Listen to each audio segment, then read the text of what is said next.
नमस्कार, आप देख रहे हैं बीएमएस न्यूज विपिन पांडे के साथ।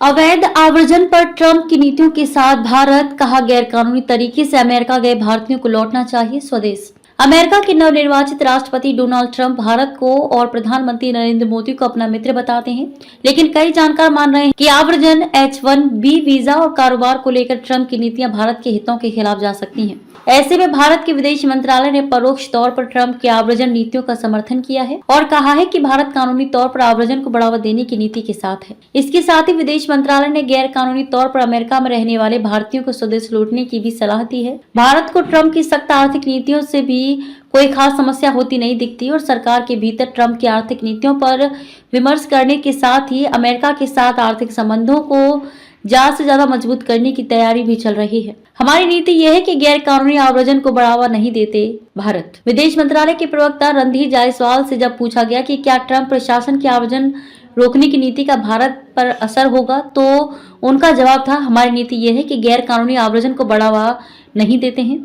हम चाहते हैं कि कानूनी तौर पर हमारे लोग बाहर जाएं। भारत को प्रशिक्षित श्रम को लेने की वैश्विक राजधानी माना जाने लगा है। हमारे नौजवान इंजीनियर प्रोफेशनल पूरी दुनिया में जा रहे हैं। हम चाहते हैं कि हमारे लोगों के लिए और अवसर खुले। इससे दूसरे देशों के साथ कारोबार व अन्य क्षेत्रों में भी संबंध मजबूत होते हैं।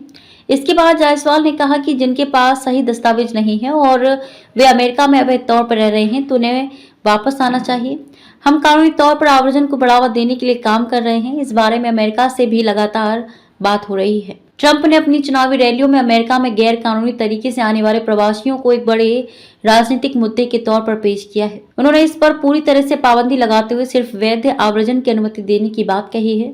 ट्रंप के इन वादों के बीच एक रिपोर्ट आई है कि अमेरिका में अवैध तरीके से रहने वाले दूसरे देशों के नागरिकों में भारतीय नागरिकों की संख्या तीसरे नंबर पर है। अमेरिका के एक अधिकारी ने हाल ही में बताया कि वर्ष 2023 में 1100 भारतीयों को अवैध तरीके से अमेरिका में रहने का दोषी पाते हुए भारत भेजा गया है। अमेरिका हमारा दूसरा सबसे बड़ा कारोबारी साझेदार देश। ट्रंप की आर्थिक नीतियां खासतौर पर दूसरे देशों से आने वाले उत्पादों पर ज्यादा टैक्स लगाने को भी भारत के हितों के खिलाफ माना जा रहा है। इससे भारत अमेरिकी आर्थिक संबंधों पर संभावित असर के बारे में पूछे जाने पर जायसवाल ने कहा कि भारत व अमेरिका के आर्थिक रिश्ते काफी विस्तृत हैं। पिछले साल 2023 में 190 अरब डॉलर का व्यापार हुआ था। अमेरिका हमारा दूसरा सबसे बड़ा कारोबारी साझेदार देश है। हमारे बीच व्यापार से जुड़े कई मुद्दे हैं जिन पर बातचीत चल रही है। इन मुद्दों का समाधान निकालना है। अमेरिका ने विश्व व्यापार संगठन WTO में फंसे कई मामलों का आपसी सहमति से समाधान किया था। इसके अलावा भी कई मुद्दे हैं जिन पर गहन चिंतन और सहमति बनाने की जरूरत है। इसमें H-1B वीजा का मुद्दा भी है जो काफी महत्वपूर्ण है। बड़ी संख्या में भारतीय प्रोफेशनल अमेरिका में कार्यरत हैं। इसी तरह से प्रौद्योगिकी हस्तांतरण का मुद्दा है जिस पर हमें बात करनी होगी।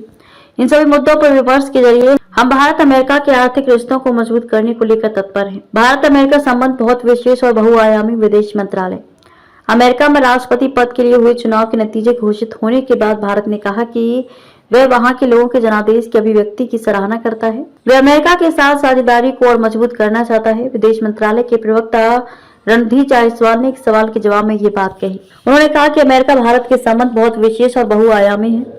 उन्होंने कहा कि एक साथी लोकतंत्र देश के रूप में भारत अमेरिका में लोगों के जनादेश की इस अभिव्यक्ति का जश्न मना रहा है। प्रधानमंत्री नरेंद्र मोदी और अमेरिका के नवनिर्वाचित राष्ट्रपति डोनाल्ड ट्रंप ने बुधवार को टेलीफोन पर बातचीत के दौरान भी विभिन्न क्षेत्रों में द्विपक्षीय संबंधों को और मजबूत करने के लिए मिलकर काम करने की अपनी प्रतिबद्धता दोहराई है।